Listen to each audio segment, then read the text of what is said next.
एक sir, because India में एक डिवाइस नोकिया का 1100 बड़ा फेमस हुआ था और कहीं ना कहीं आपका उसमें बहुत बड़ा योगदान था। नोकिया 1100 जो बहुत फेमस हुआ था सर, वो कहानी बताइए, कैसे आपने मेक पॉसिबल करा कि 1100 की कहानी के पीछे ये कहानी थी कि भाई इस तरह से बनाइए कि उसमें कुछ ऐसे फीचर्स हों जो इंडियंस को बहुत पसंद आए। तो उसमें एक टॉर्च लगा दी और उसको इस तरह से बनाया जाए जो बिल्कुल हार्डी हो। तो इसीलिए उसको बॉनेट के ऊपर लटका के एडवर्टाइजिंग करी, और जो एडवर्टाइजिंग थी हमने बोला इंडिया की तरह एडवर्टाइजिंग करिए। ये आप नोकिया के ग्लोबल एडवर्टाइजिंग को इंडिया में मत यूज़ करिए। अच्छा। क्योंकि लोगों को समझ ही नहीं आता है वो एडवर्टाइजिंग। आप लोकल टाइप एडवर्टाइजिंग करिए और उसके बेसिस पे जो मार्केट खुला, जो हम लोग 2 महीने में बेचते थे, वो 1 दिन में बेचना शुरू किए। सर चाइनीज के साथ नेगोशिएशंस कैसे करते थे आप लोग, and how tiring was it for you? Chinese के साथ नेगोशिएट करना बहुत मुश्किल होता है। हम लोग चाइना में जाके बेचते थे प्रोडक्ट। उन दिनों फ्लाइट्स नहीं मिलते थे, होटल नहीं मिलते थे, तो हम लोग जब पहुंचे तो उन्होंने बोला ये प्राइस दीजिए। तो हमने कहा तो बहुत मुश्किल है, नहीं नहीं यही प्राइस चाहिए हमको। अच्छा। तो ऐसे बात करते करते अब उन्होंने ज़बरदस्ती हमको डिले कराया और उनको पता चल गया कि 3 घंटे बाद हमारी फ़्लाइट है। अच्छा। और तब उन्होंने हमको पकड़ा कि भाई ये ही प्राइस चाहिए हमें। तो किसी तरह से हम लोग ने वहाँ नेगोशिएट करके उनसे थोड़ा सा एक्स्ट्रा लेके क्लोज़ किया, पर उनको ये पता था कि हमें आज जाना है, इसलिए वो नेगोशिएट लास्ट मिनट तक करते रहे। अच्छा। तो अगली बार हम बदमाश हो गए, तो हमने अगली बार क्या किया, एक और होटल में बुकिंग करी और एक और फ्लाइट बुक करी। अच्छा। उनको पता नहीं था, हम लोग ज़्यादा नेगोशिएट कर पाए। फॉर समबडी हुज किसी और प्रोफेशन में, how should he start with entrepreneurship? कैसे स्टार्ट करा जाए? देखिए ऐसा है कि किसी भी तरह किसी भी आइडिया को लेके आप आएंगे, अगर वो आइडिया बहुत अच्छा है तो आपको उसके पीछे पड़ना ही चाहिए। क्योंकि अगर आपके दिमाग में आ गया है कि मैं एंटरप्रेन्योर बनना चाहता हूँ, तो वो आइडिया लेके आप आगे बढ़िए। बहुत सारे लोग कंफ्यूज हो जाते हैं, 3-4 आइडियाज़ लेके आ जाते हैं, कहते हैं इसमें से कोई एक चूज़ करूँगा। मैं हमेशा यही बोलता हूँ कि भाई आप एक फोकस करिए जो आपको सबसे अच्छा लगता है, आपको अच्छा लगता है, क्योंकि आपको बिलीव करना है, आपने बनानी है कंपनी, मैंने तो नहीं बनानी। तो उस तरह से कहानी शुरू होती है कि भाई आप अपना ही डिसीजन लीजिए, और अगर आपके पास कमिटमेंट है और एस्पिरेशन है तो ज़रूर सक्सीड करेंगे।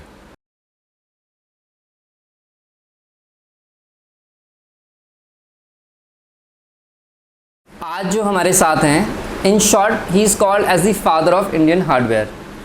अगर बताना चाहें तो he is one of the person जो नोकिया का 1100 फ़ोन जो बहुत ही वायरली फेमस हुआ था इंडिया में, जिनके ऐड ट्रक के पीछे लटके हुए थे, कहीं ना कहीं उनमें भी इनका हाथ है। और जिस इंसान को हम सच में मानते हैं कि सच में जिसको शार्क टैंक पे होना चाहिए, one of the most loved people of mine to have graduated from Jabalpur University after Osho's, right? Not many people know that, and I have read his inspiring story कि how he was so inspirational, और अपनी जवानी के दिन यहाँ तक कि railway platform पर भी ये सोए हैं, एक पुस्तक में इन्होंने मेंशन किया है। और इनके जो थॉट्स हैं, I mean everybody should be a salesman, right? And in the heroes after Nehru, Sarabhai, we have another generation of leaders like Prem ji, Narayan Murthy and Mr. Ajay ji. So इस class के inventor, investor and thinker other than the singer part आज हमारे साथ हैं। A most warm welcome to Ajay sir. धन्यवाद। Thank you for giving us the time sir, and we are very happy to have you here. जी sir, सबसे पहले मैं बताना चाहूँगा कि why my thoughts resonate with Ajay ji, so how I reached out to him. So बहुत समय से आई was very much interested in to the book, and मैं स्टार्ट करा ही था, तो I was trying to send a email. तो जो लोग कहते हैं ना कि हाँ, the real kind of guest that we are looking for, उन लोगों के पास you can't find the contact details. तो हार थक के मैंने फाइनली इनके लिंक्डइन की कमेंट सेक्शन में एक कमेंट ड्रॉप करा, एंड आई सेड दैट कि I really want to podcast with you, and within an hour or something he replied to me, okay please get in touch with me and here's my email, right? तो I was so happy. And then जब मैं किताब पढ़ रहा था इनकी, तो उस किताब में उन्होंने लिखा जो थॉट मैं हमेशा रिजोनेट करता हूँ during my podcasting journey, that is कि जितने भी सेक्रेटरीज होते हैं, ये काम फेलिसिटेट करने की नहीं बल्कि काम रोकने का काम करते हैं, ठीक है। And that he made sure that when अपने करियर में ही already told that keep his doors wide open, right? And I was very impressed by this. Sir, आपकी जो नई पुस्तक आई है जस्ट एस्पायर, मतलब कि जिस सिर्फ चाहो, उसका क्या मतलब है? और सिर्फ चाहो क्यों सर? मतलब चाहो के पीछे क्या मतलब कुछ करना नहीं पड़ेगा, सिर्फ चाहने की इज्जत करनी पड़ेगी? नहीं, देखिए, एस्पायर का ये मतलब है कि अंदर से आपकी ये इच्छा हो कि मैं ये चीज़ करना चाहता हूँ। अगर वो चीज़ आपके दिमाग में है और दिल में है और अंदर से है तो वो ज़रूर होगी। अगर आप एस्पायर नहीं करोगे तो कुछ नहीं अचीव कर सकोगे। और इसके ऊपर मेरे जो एक गुरु थे डॉक्टर CK प्रहलाद, वहाँ मैं उनके साथ मिशिगन यूनिवर्सिटी में पढ़ा था थोड़ी दिन, तो वो बोला करते थे A is greater than R। A का मतलब होता है एस्पिरेशन और R का मतलब होता है रिसोर्सेस। तो उनका ये कहना था, अगर आपके अंदर एस्पिरेशन हो, रिसोर्स अपने आप बन जाता है। तो ये चीज़ मैं सब लोगों को बताना चाहता हूँ इस बुक के थ्रू कि अगर आप सिर्फ एस्पायर करेंगे तो आप अचीव कर सकते हैं। और ये मेरी पूरी कहानी में मैंने जहाँ जहाँ काम किया उसमें भी यही हुआ। शुरू में जब हम HCL शुरू कर रहे थे तो हमारे पास क्या था? मुश्किल से 1.86 लाख थे, 6 लोगों ने जोड़ जाड़ के करे थे। लाइसेंस नहीं था कंप्यूटर बनाने का, कुछ नहीं था हमारे पास। स्टार्टअप थे उन दिनों, स्टार्टअप तो नाम ही नहीं किसी ने सुना था। और उन दिनों ऐसे लोग भी नहीं थे जो आपको पैसे दे सकें काम शुरू करने के लिए। तो इस कंडीशन में जब हमने शुरू किया और फिर भी हम लोग कंप्यूटर डिज़ाइन कर चुके, बना चुके, वो कैसे हुआ? वो इसीलिए हुआ कि हमारे अंदर एक एस्पिरेशन थी, डिज़ायर थी कि हम कुछ करें। और अगर आपके ऊपर एस्पिरेशन होती है, you can always be successful. Yes. आपने हिंदी प्रोवर्ब जिसे कहते हैं जहाँ चाह है वहाँ राह है, उसको कहीं ना कहीं समअप करा। सर CK प्रहलाद सर की जब बात आई है तो बड़ी एक किस्सा मुझे बड़ा इंस्पिरेशन लगा था। उस किस्से ने यकीन मानो नमस्ते लंदन मूवी की याद दिला दी थी मुझे। शायद आपसे क्लास में उन्होंने, जब आप यूनिवर्सिटी में पढ़ रहे थे, उन्होंने आपसे पूछा था कि इंडियन कंपनीज का विजन क्या है। तो सर उस किस्से के बारे में बताइए, क्या हुआ था? हाँ, तो उनकी क्लास में 50-60 लोग थे और दुनिया भर से आए हुए लोग थे। और उन दिनों 1994-95 में तो इंडियन सॉफ्टवेयर की स्टोरी बनी ही नहीं थी। बन रही थी। तो बहुत सारे लोगों को इंडिया के बारे में कुछ नहीं पता था कि टेक्नोलॉजिकली इंडिया काफ़ी काम कर चुका है जी। तो उन्होंने मेरे से बोला कि भाई आपकी कंपनी का विज़न क्या है? तो मैंने उनको बोला क्लास में कि साहब मैं दूसरों के साथ क्यों बताऊं? कहते नहीं, आप जितने लोग बैठे हैं सबको बताइए कि आपका विज़न क्या है। तो मैंने बोला we want to be the largest software factory in the world. तो जब मैंने बोला तो कोई रिएक्शन नहीं था 50-60 लोगों से, वो लोग सब इधर उधर देख रहे थे। तो जब क्लास ख़त्म हुई तो मैं CK प्रहलाद साहब के पास गया। मैंने कहा CK, आपने ये क्वेश्चन पूछा मुझसे और किसी ने कोई रिस्पांस नहीं दिखाया मुझको कि कुछ असर भी हुआ इसका। तो कहने में लगे इसीलिए मैंने आपसे ये क्वेश्चन पूछा कि कोई इनमें से आपको बिलीव नहीं करेगा, पर ये इंडिया की कैपेबिलिटी है। और उनको तब पता था कि we will be the largest software factory in the world. आज 30% मार्केट शेयर है इंडिया का सॉफ्टवेयर में। जी, नो डाउट। जब मैं ये किस्सा पढ़ रहा था, सच कहूँ तो मुझे नमस्ते लंदन मूवी का वो सीन याद आ गया जब अक्षय कुमार जिसमें कहता है हम वर्ल्ड की 3rd सबसे बड़ी आर्मी है। इतना इंस्पिरेशनल हुआ था। और कहीं ना कहीं थ्रू लिटरेचर रोंगटे जैसे खड़े हो जाते हैं, जैसे बैकग्राउंड में म्यूज़िक चलने लग जाता है, वो वाला इंसिडेंट हुआ है। इसलिए मैंने आपसे ये कहने के लिए कहा। जी सर, एक बात मेरे को आपकी एग्री करूं या डिसएग्री करूं मुझे समझ नहीं आ रहा, तो मैं सोचा आपसे पूछूं। आप इंडियन माइंड को लेके बहुत ही बुलिश हैं, है ना? आप बार बार कहते हैं Indian mind is very different, Indian mind सबसे स्पेशल है, इंडियन माइंड कुछ भी कर सकता है, ठीक है। बट सर कहीं ना कहीं वो जो वर्क कल्चर है इंडियन माइंड का, I mean growing up, seeing us people around, so मुझे लगता है कि सर मुझे नहीं लगता कि अभी yet the Indian mind is as जैसे कहते हैं ब्रिटिशर्स के माइंड के बारे में कहते हैं या फॉरेन एम्प्लॉयज़ के बारे में कहते हैं, we just know the work quality, जैसे आपने भी बुक में मेंशन किया सिंगापुर के बारे में, वर्क कल्चर के बारे में। तो यहाँ कहाँ इंडियन माइंड फेल कर जाता है? देखिए भाई, वर्क कल्चर एक अलग चीज़ है। जो माइंड है, माइंड तो उसके ऊपर है कि क्या कैपेबिलिटी है इस माइंड की, ठीक है। अगर आप देखें तो आज भी लोग बोलते हैं, और मैंने किताब में भी लिखा है इसके बारे में, कि अभी भी माइंड जो है, जो ब्रेन है, it is faster than the computer. अच्छा। ओके। और 2045 में प्रिडिक्शन ये है कि computer will overtake the brain. जी। पर अभी 2045 काफ़ी दूर है। हाँ। और कुछ और चीज़ें हुई हैं जिससे 2045 मेरा क्या 30 या 35 हो जाए। तो मेरा ये कहने का मतलब है कि जो इंडियन माइंड है उसकी कैपेबिलिटी बहुत ज़्यादा है। अगर आप किसी भी कॉलेज में चले जाइए अमेरिका में, कौन टॉप करता है? इंडियंस। फिर यही मैं कहना चाहता हूं कि आप कोई भी स्पेलिंग भी देख लीजिए, हाँ। मैथ्स के प्रोग्राम्स देख लीजिए, कंपटीशन देख लीजिए, हर जगह इंडियन माइंड जो है वो अपनी कैपेबिलिटी दिखाता है। मेरा उसका कहने का ये मतलब था कि कल्चर से उसको मत एसोसिएट करिए। वो तो सारी आदतें हैं जो बदल सकती हैं, बट जो ओरिजिनल ब्रेन की कैपेबिलिटी है वो बहुत हाई है। अच्छा। और इसमें मैं बिलीव करता हूं कि Indian mind is the best in the world. और इस बिलीफ से मैंने बहुत सारे टेस्ट किए हैं जिसमें मुझे लगता है कि ये बिल्कुल सही बात है। एक दिन क्या हुआ कि मेरे को एक फ़ोन आया एक कस्टमर का अमेरिका से कि भाई आज है थर्सडे, मंडे को हमें ये ट्रेनिंग प्रोग्राम आप कर दीजिए कंप्लीट हमारे लोगों के लिए। मैंने कहा साहब मंडे तो बहुत ही पास है, इसमें कैसे हो सकता है? कहने नहीं हमारे पास और टाइम नहीं है, आप मंडे को ही करिए ट्रेनिंग। मैंने लोगों को बोला कि इसके बारे में तो आपको कुछ आता नहीं है, आप ट्रेनिंग कैसे करोगे? हाँ। मैंने बोला देखो ये तीन मैनुअल्स पढ़े हैं यहाँ, इनको वीकेंड में पढ़ो और जाके ट्रेनिंग करो ना। ये सिर्फ इंडियंस कर सकते हैं। तो क्या उन्होंने जाके किया? बिल्कुल किया। अच्छा। हाँ, मैं तो टेस्ट कर चुका हूँ ना इंडियन माइंड को इस पे। अच्छा। हाँ। अच्छा। तो मैंने इसको प्रूव करने के लिए क्या किया था कि मैंने पूरी कंट्री में जो टॉप इंडियंस थे, हाँ। हर सिटी में, हाँ। उनको बुलाया और बोला कि आप इंडियन माइंड के बारे में बात करिए। हाँ। और उन्होंने इतने एग्जाम्पल्स दिए कि मैं बिल्कुल ही कन्विंस्ड हो गया।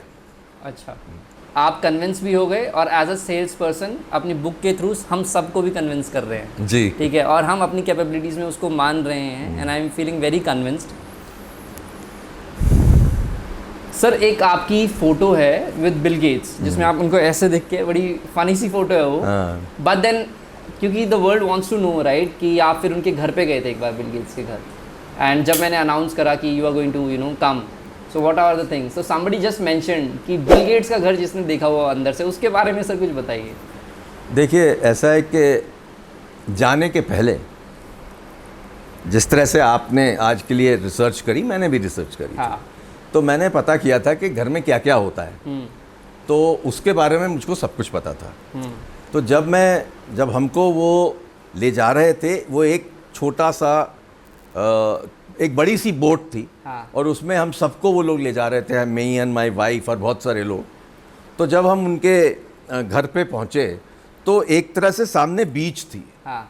और वो नदी के पास की बीच थी। हाँ। तो मेरे को ये पता था कि जो उसमें सैंड है, हाँ। वो यहाँ की नहीं है, वो बाहर से मंगाई थी उन्होंने। अच्छा। तो स्पेशल सैंड मंगा के उन्होंने एक बीच बनाई थी। हाँ। तो वो तो पहली बात थी। जब हम लोग उतरे, अंदर गए, तो हमको ये ज़रूर पता था कि ये बहुत टेक्नोलॉजी सैवी हाउस है। अच्छा। और उसकी एक बड़ी अच्छी एग्जांपल ये है कि जिस कमरे में मैं गया वहाँ स्क्रीन, इस तरह के स्क्रीन लगे थे। हाँ। जैसे लगता था कि पेंटिंग हो। अच्छा। बट उसके अंदर स्क्रीन था। हाँ। और वो जैसे ही आप चलो तो थोड़ी सी देर में उसका फ़ोटो बदल जाता था। अच्छा। तो मैंने देखा कि वो एक्चुअली तो फ़ोटो नहीं थी, तो पेंटिंग्स थी। और सब बड़े बड़े लोगों की पेंटिंग्स थी। अच्छा। तो जो वर्ल्ड फेमस पेंटर्स हैं उनकी पेंटिंग्स थी। तो मुझे ये पता था कि उन्होंने जितने बड़े बड़े पेंटर्स थे उन सब के डिजिटल राइट्स खरीद लिए थे। अच्छा। तो ये डिजिटल उनकी पेंटिंग्स, एक के हर कमरे में जाइए तो अलग अलग पेंटिंग दिखती थी, और हर बार उस कमरे में जाएं तो अलग पेंटिंग दिखेगी आपको। अच्छा। तो ये एक खासियत थी उस घर की। दूसरी खासियत ये थी कि उनके यहाँ एक बड़ी सुंदर लाइब्रेरी थी, और उसमें इस तरह की पुरानी पुरानी किताबें थीं जो उन्होंने कलेक्ट की थी दुनिया भर से। और एक एरिया था जिसमें इस तरह की किताबें थी कि वो आप उनको छूना भी अलाउड नहीं था, क्योंकि अगर आप छुएंगे तो उनका पेपर खराब हो जाएगा। तो वो पूरा एयर कंडीशनिंग में एक उसके ऊपर लिखा भी था और बोला भी गया था कि इसके पास मत जाइए। अच्छा। तो ये इस तरह से उन्होंने एक घर बनाया जो बड़ा यूनिक था, और इसीलिए मैंने उसके बारे में लिखा भी है। सो यू मेंशन कि उसे बोट से जाना पड़ता है उस घर में, so is it not accessible by road और something? No no, it is on the river. अच्छा। हाँ, तो रिवर में वो बोट से आए थे हम लोग। अच्छा अच्छा, नाइस, थैंक यू सर ये अंदर की स्टोरी बताने के लिए। पर सर कभी ऐसा नहीं होता होगा वहाँ रहते वक्त कि आपको अगर कोई बुक बोरो करनी पड़ जाए तो व्हाट डू यू से? कहाँ? बिल गेट्स के घर में? अरे बाबा, वो तो पूछने वाली बात ही नहीं है।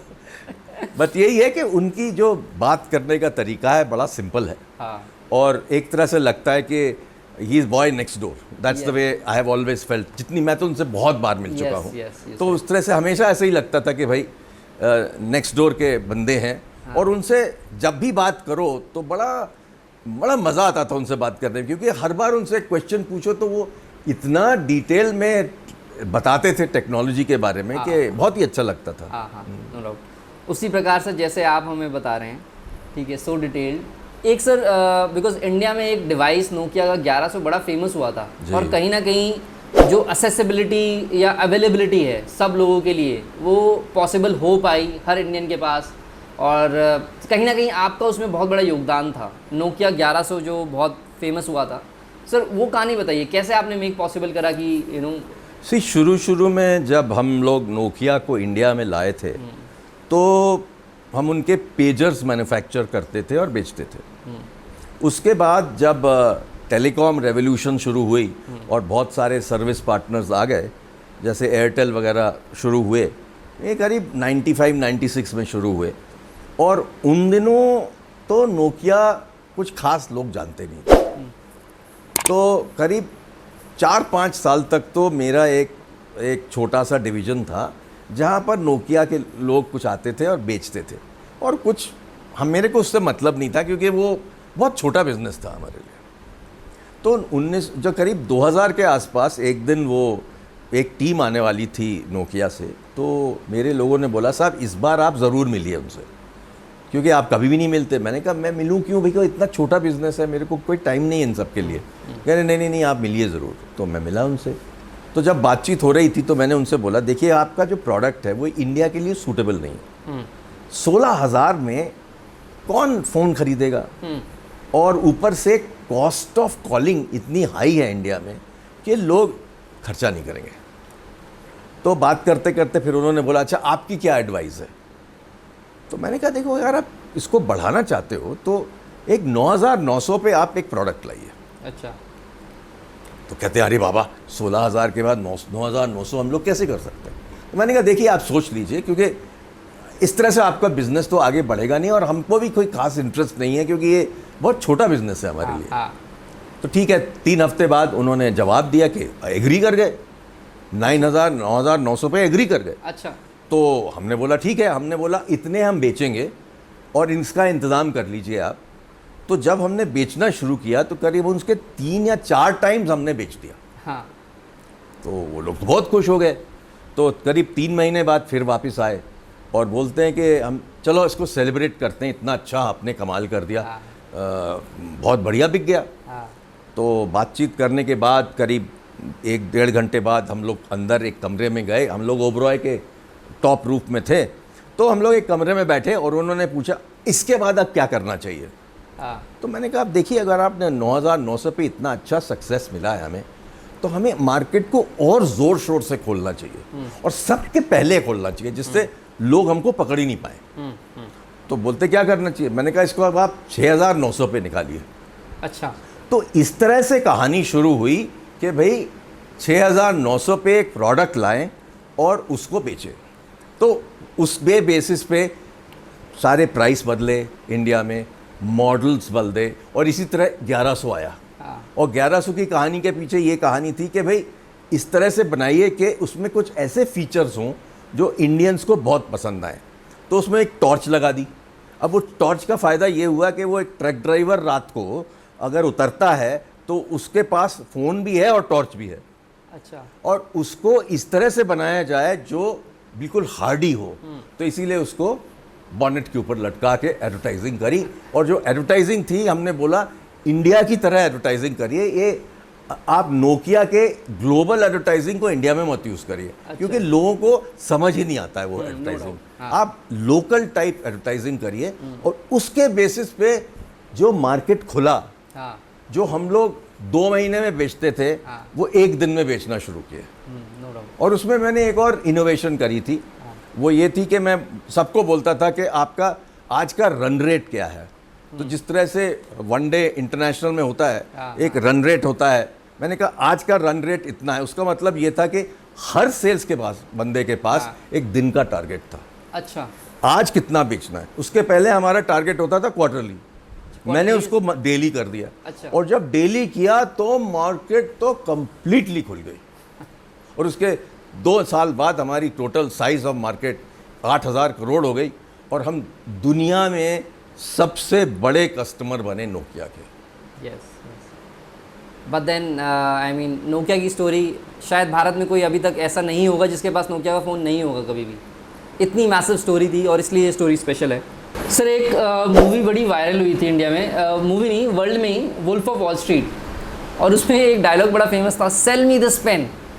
और बाद में पता चला कहीं ना कहीं वो जो डायलॉग है वो इंस्पायर्ड है एक HCL स्ट्रैटेजी से, कि जो आप लोग रिक्रूटमेंट के टाइम पे हर लोगों को बोलते थे। सही बात है सर, ये क्या है? मतलब एक इंडियन कंपनी का एक ये आइडिया वर्ल्ड लेवल पे चल रहा है, और हम लोगों को पता ही नहीं है। सर, इसके बारे में ऐसा है कि जब हमने HCL शुरू किया था, तो हमारा ये बहुत क्लियर दिमाग में था पॉइंट के we must hire the best salesman.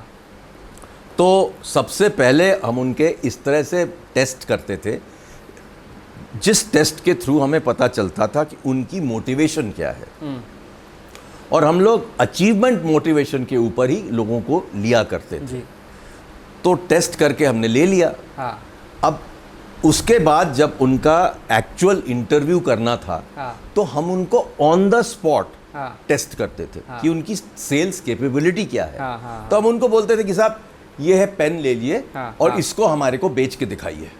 अगर वो बेच लेते थे तो वो सिलेक्ट हो जाते थे, और अगर नहीं बेच पाते थे तो नहीं सिलेक्ट होते थे, क्योंकि हम इस तरह के डिफ़िकल्ट क्वेश्चंस पूछते थे उनसे कि वो लोग घूम जाते थे। पर जो स्मार्ट बंदे होते थे वो फिर भी बेच लेते थे। तो ये स्ट्रैटेजी तो थी पेन बेचने की। कभी पेन दे देते थे, कभी पेंसिल दे देते थे, कभी कुछ और रबर दे देते थे, कुछ भी दे देते थे, जो भी टेबल पे पड़ा होता था, इसको बेच लो। तो ये स्ट्रैटेजी जो थी वो एक हिंदी फिल्म में भी हुई। अच्छा।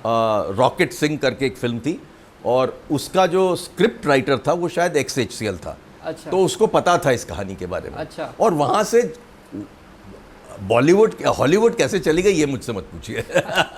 सर, इस बात से मैं मान रहा हूँ Indian mind is superior sir, no doubt है ना। एक सर बड़ी इंटरेस्टिंग स्टोरी है, जब आप सिंगापुर में थे, जिसमें नेगोशिएशंस आप करते थे ऑन टेबल। सो आपने कुछ स्ट्रैटेजीज बताई हैं when negotiating, you should have what is a face, what kind of face. और सर चाइनीज़ के साथ नेगोशिएशंस कैसे करते थे आप लोग, and how tiring was it for you? Oh, Chinese के साथ नेगोशिएट करना बहुत मुश्किल होता है। हम लोग चाइना में जाके बेचते थे प्रोडक्ट, और पहले दिन जाइए तो आपको वो 2 घंटे तक आपकी बातें सुनेंगे और डिस्कस करेंगे, फिर क्या चाहिए, क्या से चाहिए, फिर बोर्ड पे जाके एक प्राइस लिख देंगे, और वो करीब 30-40% आपकी प्राइस से कम है। बोर्ड पे लिख के? हाँ, बोर्ड पे एक लाइन में लिख देते थे। आपको नहीं बताएंगे? हमको नहीं बोलते नहीं थे कुछ, लिख देते थे। एंड देन वो बोलते थे कि भाई ये चाहिए हमें। अच्छा। तो हम लोग उठ के बोलते थे साहब ये तो पॉसिबल नहीं है, तो सारे के सारे निकल जाते थे कमरे से। वो लोग कितने होते थे? करीब 8-10 होते थे, हम लोग 2 लोग होते थे, टिपिकल। 2 लोगों के साथ 8-10 हाँ, लोग? ऐसे ही टिपिकल। वो हमको ओवर शैडो करने की कोशिश करते थे। अच्छा, साइकोलॉजिकली? हाँ, साइकोलॉजी। तो जब वो निकल गए, फिर हम लोग होटल चले गए। शाम तक कोई जवाब नहीं। फिर 9-10 बजे फ़ोन आया, कल सुबह आ जाइए। तो जब हम कल सुबह गए तो 2-4 मिनट बात करी, फिर एक नंबर लिख दिया। अब इस बार उन्होंने थोड़ा सा बढ़ा दिया, प्राइस बढ़ा दी। हाँ। तो हमने बोला साहब ये भी पॉसिबल नहीं है, तो वो फिर निकल के चले गए। अच्छा। तो अगला दिन हमारा आखिरी दिन था हाँ। वहाँ रहने का, क्योंकि हाँ। उन दिनों हाँ। फ्लाइट्स नहीं मिलते थे, होटल नहीं मिलते थे, तो हम लोग जब पहुंचे तो उन्होंने बोला ये प्राइस दीजिए। तो हमने कहा तो बहुत मुश्किल है, कहने नहीं नहीं यही प्राइस चाहिए हमको। अच्छा। तो ऐसे बात करते करते अब उन्होंने ज़बरदस्ती हमको डिले कराया और उनको पता चल गया कि 3 घंटे बाद हमारी फ़्लाइट है। अच्छा। और तब उन्होंने हमको पकड़ा कि भाई यही प्राइस चाहिए हमें। तो किसी तरह से हम लोग ने वहाँ नेगोशिएट करके उनसे थोड़ा सा एक्स्ट्रा लेके क्लोज़ किया, पर उनको ये पता था कि हमें आज जाना है, इसलिए वो नेगोशिएट लास्ट मिनट तक करते रहे। अच्छा। तो अगली बार हम बदमाश हो गए। अच्छा। फिर? तो हमने अगली बार क्या किया, एक और होटल में बुकिंग करी और एक और फ्लाइट बुक करी। अच्छा। उनको पता नहीं था, उनको नहीं बताई आपने बात। तो हम लोग ज़्यादा नेगोशिएट कर पाए। इंडियन माइंड है ना। सर आपकी ये एडवाइस सर हमारे जियो पॉलिटिक्स वालों को जानी चाहिए। सर बिकॉज मैं आपकी पुस्तक पढ़ रहा था और जो बेस्ट चैप्टर्स हैं बुक्स के, आई टेल यू मैंने इतनी मैनेजमेंट लेसन्स कभी नहीं सीखे जितने जो बुक्स के लास्ट चैप्टर्स हैं एंटरप्रेन्योरशिप के ऊपर। तो सर आपने कहा है कि entrepreneurs are made and not born. I mean कैसे बनाया जाए किसी को एंटरप्रेन्योर? ट्रेनिंग से। देखिए बहुत सारे लोग सोचते हैं कि salesman are born, entrepreneurs are born, both are wrong. हाँ। वो ये है कि आपको ट्रेनिंग से सब कुछ सिखाया जा सकता है। तो ग्लोबली भी इतने अच्छे अच्छे कॉलेजेस हैं, जिस तरह से बॉस्टन में एक कॉलेज है सिर्फ एंटरप्रेन्योरशिप सिखाता है। तो it's a question of training, और अगर आपको ट्रेनिंग प्रॉपरली मिल जाए तो आप एंटरप्रेन्योर बन सकते हैं। तो और इसीलिए मैंने जो अपना मेरा चैप्टर है एंटरप्रेन्योरशिप का, उसको मैंने शुरू से एंड तक इस तरह से ले गया हूँ कि उनको एक एक चीज़ पता चले किस तरह से वो एंटरप्रेन्योर बन सकते हैं। Sir I really like the chapter. So but for somebody whose किसी और प्रोफेशन में, how should he start with entrepreneurship if he has idea? क्या आइडिया पे नॉर्मली जंप करा जाए? कैसे स्टार्ट करा जाए? देखिए ऐसा है कि जितना भी आप बात करेंगे, किसी भी तरह किसी भी आइडिया को लेके आप आएंगे, अगर वो आइडिया बहुत अच्छा है तो आपको उसके पीछे पड़ना ही चाहिए। क्योंकि अगर आपके दिमाग में आ गया है कि मैं एंटरप्रेन्योर बनना चाहता हूँ, तो वो आइडिया लेके आप आगे बढ़िए। बहुत सारे लोग कंफ्यूज हो जाते हैं, 3-4 आइडियाज़ लेके आ जाते हैं, कहते हैं इसमें से कोई एक चूज़ करूँगा। मैं हमेशा ये बोलता हूँ कि भाई आप एक फोकस करिए जो आपको सबसे अच्छा लगता है, आपको अच्छा लगता है, क्योंकि आपको बिलीव करना है, आपने बनानी है कंपनी, मैंने तो नहीं बनानी। हाँ। तो उस तरह से कहानी शुरू होती है कि भाई आप अपना ही डिसीजन लीजिए, और अगर आपके पास कमिटमेंट है और एस्पिरेशन है तो ज़रूर सक्सीड करेंगे। तो सर आइडिया के साथ कैसे सीधा फिर इन्वेस्टर्स को ढूंढना चाहिए? नहीं, आइडियाज़ लेके आप पहले उसको टेस्ट करिए, फिर उसके बाद उसको कुछ कस्टमर्स फिर उसका प्रोडक्ट जो आपने बनाना है उसको बनाइए। उसको बनाने के लिए आपको 10, 15, 20 लाख जितने चाहिए हैं फ्रेंड्स और फैमिली से लीजिए, किसी और से पैसे मांगने की ज़रूरत नहीं है। जब आपको कन्विक्शन आ जाए कि ये प्रूफ ऑफ कॉन्सेप्ट बन गया है, अच्छा। तब आप एक एंजल इन्वेस्टर के पास जाइए। एंजल इन्वेस्टर आपसे सबसे पहले ही क्वेश्चन पूछेगा आपके पास कोई कस्टमर है कि नहीं है। अच्छा। अगर कोई कस्टमर ही नहीं है तो कोई आपसे इंटरेस्ट नहीं लेगा, बात भी नहीं करेगा। तो आप वहाँ से कहानी शुरू करिए, और जब आपके पास कस्टमर्स हैं आप जाके एंजल से बात करिए। If they believe in your idea then they will help you, they will mentor you, they will give you money. Yes sir is one of the angel investors, और मुझे लगता है कि जो इनके वर्ड्स ऑफ विजडम या nuggets हैं, they are going to really help our viewers. Sir how to make a pitch? जब अच्छा चलो suppose they have found out, ये सारा प्रोसेस हो गया, तो ये पिच कैसे करी जाए? How to make a pitch? देखिए पिच का जो एक तरह से कॉन्सेप्ट है, वो उसको बोला जाता है कि it is a pitch to be made in a lift. और लिफ्ट में आप नीचे से ऊपर जा रहे हैं और आपके पास सिर्फ 2 मिनट है या 3 मिनट है।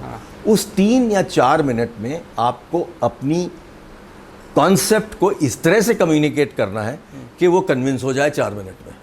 अच्छा। हाँ, उसको बोलते हैं एलिवेटर पिच। Elevator pitch. हाँ, और इस तरह से आप सच में एग्जिस्ट करती है? एग्जैक्टली इसको बोला ही जाता है एलिवेटर पिच। अच्छा। हाँ, वो एलिवेटर जैसे ऊपर जा रहा है, हाँ। उस कम से कम टाइम में आप कैसे किसी को कम्युनिकेट करें। हाँ। तो बहुत सारे लोग क्या करते हैं, करीब 20 या 25 स्लाइड्स लेके चले आते हैं। हाँ। और उससे कोई फ़ायदा नहीं होता है। आप 3 या 4 या 5 स्लाइड बनाइए और उस 4-5 स्लाइड में आप लोगों को कन्विंस कर दीजिए कि आइडिया बढ़िया है और फाउंडर्स बढ़िया हैं और मार्केट अच्छी है। हाँ। और एक डिफरेंशिएटर है आपके पास। हाँ। बहुत सारे लोग मी टू प्रोडक्ट्स के पीछे पड़े रहते हैं, कोई फ़ायदा नहीं है। मी टू प्रोडक्ट सर मतलब आपके पास भी है, आपके पास भी है, आपके पास भी है, तो मैं मीटू हुआ ना। हाँ हाँ अगर मेरे पास ऐसा प्रोडक्ट है जो आपके पास भी नहीं है, आपके पास भी नहीं है, आपके पास नहीं है और डिफरेंशिएटेड है, हाँ तो उससे बेनिफिट होता है पिच के अंदर। तो हाँ। पिच के अंदर आप अपना प्रोडक्ट डिफरेंशिएशन बताइए, आइडिया बताइए, फाउंडर्स के बारे में बताइए, मार्केट के बारे में बताइए और कन्विंस कर दीजिए जो लोग बैठे हुए हैं कि ये मेरा पिच जो है वो परफेक्ट है। नाइस। सर आपके पास भी काफ़ी लोग, because you are angel investor है ना, तो आपके पास काफ़ी लोग पिच करने आते होंगे। What is the weirdest pitch that you have heard? The weirdest pitch that I have heard is that the fellow who came to present to me, first of all, he was very confused. He was trying to sell me 3-4 ideas. And the second thing, when I asked him about his conviction about any idea, he had no conviction. वो सिर्फ हवा में घूम रहा था। तो मैंने उनको बोला कि भाई देखिए, आप टाइम बर्बाद कर रहे हो अपना और मेरा। आप इस तरह की पिच मत बनाइए और इस तरह के आइडियाज़ लेके किसी के पास नहीं जाइए, कोई फ़ायदा नहीं है। आपके पास अच्छा पिच होना चाहिए जिसमें आपको कन्विक्शन हो। तो इस तरह के पिच आते हैं बहुत सारे। एक मैंने पिच देखी थी एक IIT में, जिसमें एक बहुत बढ़िया प्रेजेंटेशन थी टेक्नोलॉजी की। तो जब टेक्नोलॉजी प्रेजेंटेशन ख़त्म हुई तो मैंने बोलिया अब आप अपना बिजनेस प्लान बताइए, पर अगले 5 साल में क्या करेंगे। हाँ। कहते हमने बिजनेस प्लान लिखा ही नहीं है अभी। हाँ। अब इस तरह से तो धंधा नहीं बनता ना। नहीं।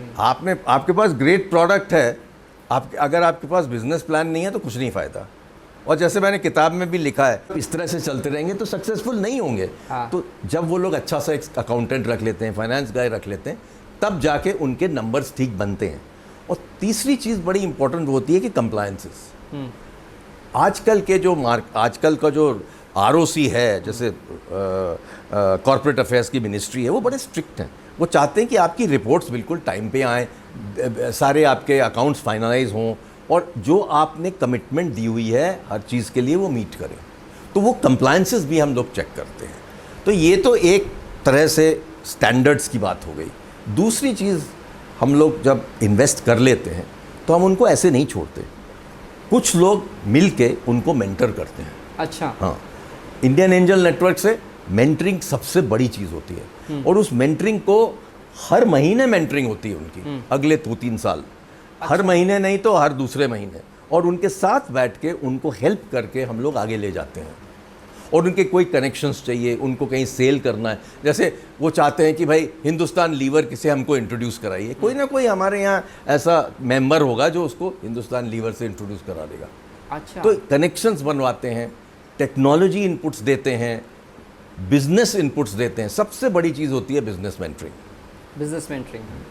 सर ये कितनी अच्छी चीज़ है कि नॉट ओनली द मनी, आप लोग सच में उनको थ्रू आउट हेल्प करते हैं। बिल्कुल हेल्प करते हैं और उसी से सक्सेस मिलती है उन लोगों को। यस। तो you have invested in almost 50+ जी। Which are the some of the most successful of your investments? देखिए भाई, हम कोई एक तरह के इन्वेस्टमेंट्स नहीं करते हैं, हर चीज़ों में इन्वेस्ट करते हैं। तो मेरे कुछ ऐसे हैं जो जिसमें हमने इन्वेस्ट किया जो टेक्नोलॉजी कंपनीज हैं, कुछ ऐसे हैं जो क्विक सर्विस कंपनीज हैं, जैसे वाओ मोमो है, या इस तरह की 2-3 कंपनीज हैं जिसमें मैंने, वो बहुत अच्छे रिटर्न्स आए हैं। अच्छा। तो टिपिकली जब एंजल इन्वेस्टिंग करते हैं लोग, तो वो बहुत सारी कंपनीज में इन्वेस्ट करते हैं, एक में नहीं करते। और कम पैसे 25 कंपनी में इन्वेस्ट करेंगे रादर देन बहुत सारे पैसे एक कंपनी में, क्योंकि उससे क्या होता है, रिस्क जो है वो स्प्रेड हो जाता है। और सारी की सारी कंपनीज तो सक्सेसफुल होती नहीं है।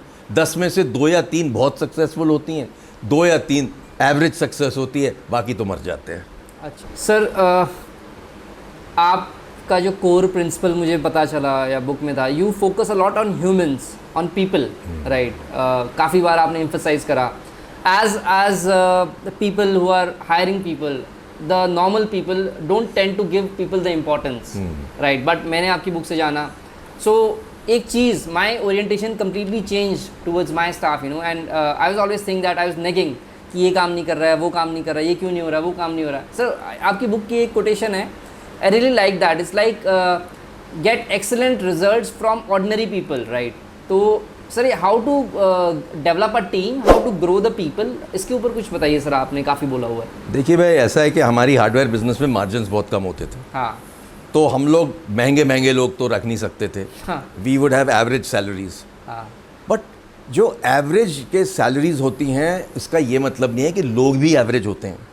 लोग अच्छे होते हैं पर उनको रीजनेबली एवरेज सैलरी मिलती, टॉप मोस्ट सैलरी नहीं मिलती। तो मेरा ये कहने का मतलब था कि आप ब्राइटेस्ट ऑफ लोग ले आएंगे तो आपने क्या कमाल कर दिया। अगर आप कुछ तरह से एवरेज टू हाई मिक्स लेके आएंगे और उनको आप सक्सेसफुल बनाते हैं तो आपने एक अचीवमेंट करी जो लोगों ने नहीं करी। और उसके बाद असली बात ये होती है कि जिस तरह से आप लोगों को कंपनी में इन्वॉल्व करते हैं और उनको अपॉर्चुनिटी देते हैं, रिस्पॉन्सिबिलिटी देते हैं, अकाउंटेबिलिटी देते हैं, वो सब करने से लोगों को बहुत इज्जत मिलती है। तो हर क्वार्टर में हम लोग टॉप डिवीजन को अवार्ड देते थे, फिर टॉप सेल्समैन को अवार्ड देते थे, टॉप सपोर्ट पर्सन को अवार्ड देते थे। और अवार्ड में पैसे नहीं होते थे, एक सर्टिफिकेट होता था। अच्छा। पर उससे क्या फ़ायदा होता था कि दूसरे लोग जो वहाँ 200 लोग बैठे होते थे, उसमें से अगर 10 लोगों को अवार्ड मिला तो बाकी 190 सोचते थे अगली बार मेरे को भी मिलना चाहिए।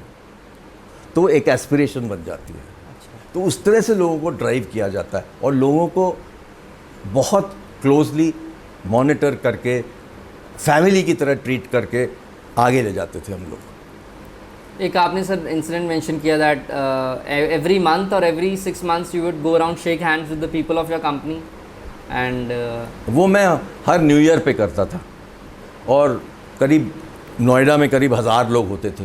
हाँ। और 1000 लोगों से शेक हैंड करना मजाक की बात नहीं है, मजाक की बात नहीं, बिकॉज हाथ ही गिर जाता है। बट मुश्किल से 1.5-2 दिन में मैं कर लेता था। पर चाहे वो पियोन हो और चाहे वो सीनियर मोस्ट मैनेजर हो, सबके साथ मैं शेक हैंड करता था।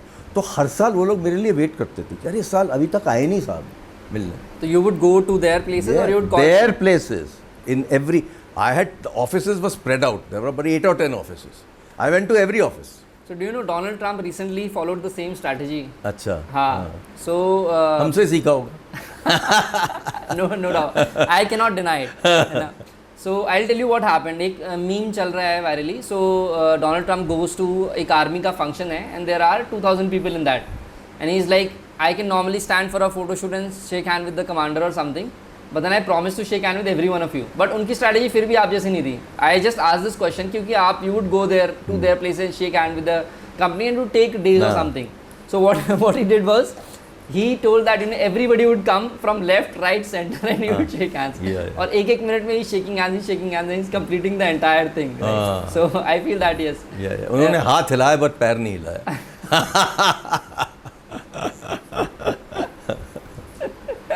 Sir, I think you have the habit of going minute. मैंने तो ऐसा नहीं सोचा, but sir, yes, you are the person who builds things, and I'm sure, yes. Sir, you are very much interested by futurology, and as a subject of medicine, I feel that now the people are very bullish कि अब जो है मृत्यु पर विजय पानी है, या फिर जैसे immortality या prolonging the long life, तो futurology कहते हैं सर इसे। एंड देखिए फ्यूचरोलॉजिस्ट जो हैं वो हर तरह की बात करते हैं और मेरे जो एक फ्यूचरोलॉजिस्ट जिनसे मैंने काफ़ी मुलाकात करी है वो रे कुर्जवील करके हैं, जो शिप पे मिले थे आप। जी हम जब मैं जा रहा था माइक्रोसॉफ्ट के यहाँ। हाँ। तो उन्होंने मुझे मैंने उनकी एक किताब पढ़ी थी और उसका नाम था सिंगुलैरिटी इज़ नियर। तो जब मैं उनसे मिला तो मैंने उनसे बोला कि मैंने आपकी ये किताब पढ़ी है, तो बड़े खुश हो गए। तो सिंगुलैरिटी नियर का क्या मतलब था कि ऐसा एक दिन आएगा जब human brain will no longer be better than the computer. और वो एक दिन आने वाला है जिसको सिंगुलैरिटी बोलते हैं। अच्छा, मतलब सिंगुलैरिटी वो है जिस दिन इंसान का दिमाग पीछे रह जाएगा और कंप्यूटर आगे जाएगा। अच्छा, तो एक तरह से आर्टिफिशियल इंटेलिजेंस ही बोलिए उसको। हाँ। तो जब वो उन्होंने प्रिडिक्ट किया है कि 2047 में होने वाला है। हाँ। तो अभी रिसेंटली मैं सैम ऑल्टमैन से भी मिला था, तो मैंने यही क्वेश्चन पूछा उनसे कि भाई सिंगुलैरिटी अब कहाँ आएगी, क्योंकि अगर आपका चैट जीपीटी आ गया है तो उससे कुछ आगे बढ़ेगी। तो मुझे उन्होंने डायरेक्ट आंसर तो नहीं दिया, पर मेरे पास आंसर था कि डेफिनेटली 2047 से पहले हो जाएगा, क्योंकि हर चीज़ जो है वो अब इस तरह से ग्रो कर रही है कि वो लीनियर नहीं है, वो एक्सपोनेंशियल है। अच्छा। तो अगर चैट जीपीटी और एआई एक्सपोनेंशियल ग्रो करेंगे तो डेफिनेटली सिंगुलैरिटी जो है वो 2047 की जगह 2027 में भी हो सकता है। तो ये एक प्रिडिक्शन था उनका, फ्यूचरोलॉजिस्ट का। दूसरा, उन्होंने एक एमडी के साथ काम किया था और उन्होंने ये बताया कि उन्होंने एक किताब लिखी थी और उन्होंने मुझको इसकी प्री रिलीज कॉपी दी। उसका नाम था how to live forever. Okay. तो मैंने कहा भाई ये तो बड़ा इंटरेस्टिंग सब्जेक्ट है, तो मुझे कुछ बताइए। फिर उन्होंने अपने जेब से एक पुड़िया निकाली और उस पुड़िया में उनके करीब 60 पिल्स थे। 60 पिल्स। अच्छा। तो कहते हैं मैं 60 पिल्स दिन भर खाता हूँ जिससे जो बॉडी है उसका केमिकल बैलेंस बना रहे। अच्छा। और हर हफ्ते एंड ऑफ द वीक मैं अपना ब्लड बदलवाता हूँ। और उन्होंने बताया कि मैं अभी करीब 79 हूँ, पर मेरे जो बॉडी पार्ट्स हैं वो 58 हैं। अच्छा। तो उनका ये कहने का मतलब था कि अगर आप करेक्ट चीज़ लें और करेक्ट डाइट लें तो आप अपनी लाइफ को प्रोलॉन्ग कर सकते हैं, लंबा बना सकते हैं। पर उनका ये कहना है, और ये एक बहुत इंटरेस्टिंग बात है, कि अगर तो आप थोड़ा फ्यूचर में देखने लगें तो एक तरह से ये बात होती है कि जिस तरह से एक फिक्शन वाले थे, सेलोन में रहते थे, उनका नाम मुझे एकदम याद नहीं आ रहा है, बट उन्होंने लिखा था कि उनका एक सबमरीन जो था वो बॉडी के अंदर घुस के जा रहा था, पूरी बॉडी के अंदर सबमरीन, छोटा सा सबमरीन। हाँ। तो मुझे ये पता चला पढ़ने के बाद और इनसे बात करने के बाद कि एक नई टेक्नोलॉजी बनी है जिसका नाम है nanobots. Nanobots. Okay, nanobots. Nanobots. हाँ। बड़े छोटे छोटे नैनो टेक्नोलॉजी के ऊपर बेस्ड है। हाँ। और अगर आप नैनोबॉट्स को इंजेक्ट कर दें बॉडी में, वो जितना भी आपके डैमेज सेल्स हैं उनको रिपेयर कर सकते हैं। अच्छा। तो इस तरह की रिसर्च चल रही है और कोरिया में इसके ऊपर बहुत रिसर्च हो रहा है। तो बोला ये जाता है कि 30, 40, 50 साल में आपके पास इस तरह की टेक्नोलॉजी होगी जिससे आपकी बॉडी के अंदर जो भी डिजीज़ होगी उसको रिमूव कर दिया जा सकता है। जैसे कैंसर है, कोई भी सेल स्पॉइल्ड है, उसको करेक्ट किया जा सकता है। तो ये अगर होगा तो you can imagine that we will live forever. Quite possible. And you may think it's not possible, but it is possible, and I believe so. But अगर आप देखें हमारे जो बड़े बड़े गुरु थे और हाँ। उस तरह के लोग थे जो हिमालय पे बैठ के रहते थे, 2-2 साल जीते थे। हाँ, नो डाउट। पता है क्या? हाँ। 2 साल, तो 200 साल से कैसे जीते थे? हाँ। क्योंकि उनकी डाइट बिल्कुल अलग थी, पोल्यूशन बिल्कुल नहीं था, सब कुछ साफ साफ था, और जो चीज़ वो खाते थे पीते थे उससे उनकी लाइफ जो थी वो इंक्रीज़ हो जाती थी। तो इंक्रीज़ होना तो पक्का है, क्योंकि अगर आप देखें लास्ट 50 साल में एवरेज एज बढ़ती जा रही है। No doubt. तो मेडिसिन में जो प्रोग्रेस है उससे काफ़ी पता चलता है कि बहुत ऐसी चीज़ें आने वाली हैं जो हमें लाइफ प्रोलॉन्ग करने के लिए तैयार करेंगी, और बल्कि ये भी हो सकता है कि 50-100 साल में we can live forever. Yes. Of course, what will happen to the world if we live forever, I don't know. Sir, then comes the other question that you are bullish about, that is space technology. Right. आपने sir काफ़ी space ventures पे आपने invest भी करा है, and you are very very bullish, है ना? यहाँ तक कि but every time I was reading about it, and आप एक एग्जांपल मेंशन करते रहते हैं कैनेडी का, you mention that example of Kennedy to everyone, but then why are you so bullish about space के ऊपर सर? ऐसा क्यों? स्पेस में मुझे बहुत दिनों से इंटरेस्ट रहा है। कॉलेज में जब मैं शुरू में था तो मैं नासा को चिट्ठियाँ लिखता था। उन दिनों तो इंटरनेट होता नहीं था, तो मैं चिट्ठियाँ लिखता था कि मुझे कुछ स्पेस टेक्नोलॉजी की फ़ोटोज़ भेजिए, इन्फॉर्मेशन भेजिए। तो I was a regular receiver of information from NASA. अच्छा। और मेरे पूरे कमरे में चारों तरफ सिर्फ स्पेस शिप्स होते थे लगे हुए फ़ोटोज़। तो मुझे बहुत इंटरेस्ट था। और जब आर्मस्ट्रॉन्ग को मून पे भेजा गया, तो उन दिनों टीवी तो होता नहीं था, तो मैं बैठ के अपना वॉइस ऑफ अमेरिका को ट्यून करके अपने रेडियो पे बैठा हुआ था कि कब लैंड करेंगे और क्या फर्स्ट लाइन बोलेंगे, वो मैंने सुना रेडियो पे। तो ये मेरा इंटरेस्ट था तब से। तो वो इंटरेस्ट चलता आ रहा है, मैं फॉलो करता रहता हूँ कि लोग क्या कर रहे हैं, स्पेस टेक्नोलॉजी में क्या हो रहा है। और इसी तरह मैंने कुछ स्पेस स्टार्टअप्स में भी इन्वेस्ट किया, और जब इन्वेस्ट करा तो मैं उनको बहुत इनकरेज करता हूँ जैसे एक ध्रुवा करके कंपनी है, Yes. उन्होंने 3 तरह के सैटेलाइट बनाए हैं और मैंने जाके हैदराबाद में उनसे बातचीत भी करी, मिला भी, और उन्होंने तभी एक सैटेलाइट भेजा हुआ था इसरो के थ्रू, तो वो उसी दिन हैदराबाद के एकदम ऊपर था। हाँ। तो उन्होंने मुझे दिखाया, देखिए यहीं है। सो इस तरह से मुझे इंटरेस्ट रहता है। और ये मेरा इंटरेस्ट शुरू कैसे हुआ ये मैं आपको बताना चाहता हूँ। एक अजीब सी स्टोरी है, वो ये कि एक ज़माना था जब मैं सोचता था कि I could be the only person who can fly. अच्छा। तो मेरे को लगता था कि मैं लोगों के सबके ऊपर जा रहा हूँ। सच में? यहाँ से कहानी शुरू हुई। अच्छा, okay. So maybe yes, that is your passion. And क्या पता अभी इस पैशन को, there is more fuel to this passion, you never know, right? Because अब मनुष्य चांद पे भी पहुंचने लग गया है, स्पेस टूरिज्म भी आने लग गई है, and it is becoming, space tourism तो शुरू हो गया, शुरू हो चुका है। Sir, have you registered for this? No no no, उतनी हिम्मत नहीं है मेरी। और बहुत एक्सपेंसिव है अभी तो। बट देन सर, एक सवाल था कि एक कंट्रोवर्शियल थ्योरी है, I mean I don't know why should I be asking this, because you are very bullish about space, कि एक कंट्रोवर्शियल थ्योरी है कि man never landed on moon. I am sure आपने सुनी होगी, एक डॉक्यूमेंट्री भी नेटफ्लिक्स वगैरह पे रिलीज। ये सब बकवास है। बिकॉज वो जो the flag that they kept on the moon, that was flying, right?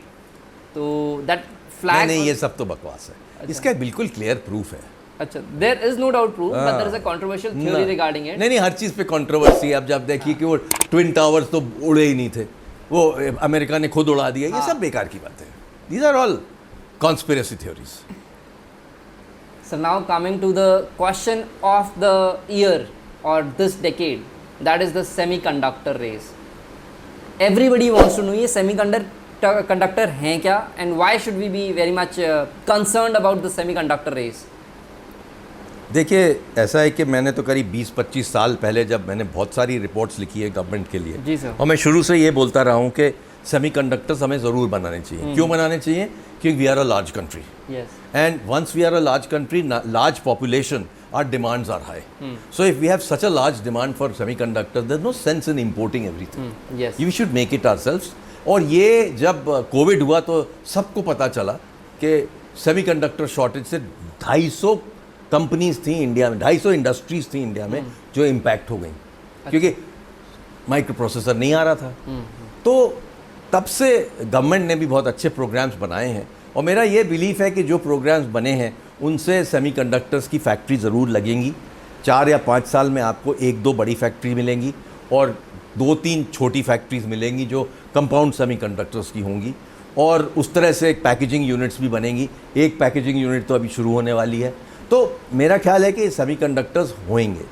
Semiconductor होता क्या है, किस लिए चाहिए, ये बहुत इंपॉर्टेंट पॉइंट है। वो ये कि सेमीकंडक्टर ऐसा कोई प्रोडक्ट नहीं है जिसमें इलेक्ट्रॉनिक्स नहीं है।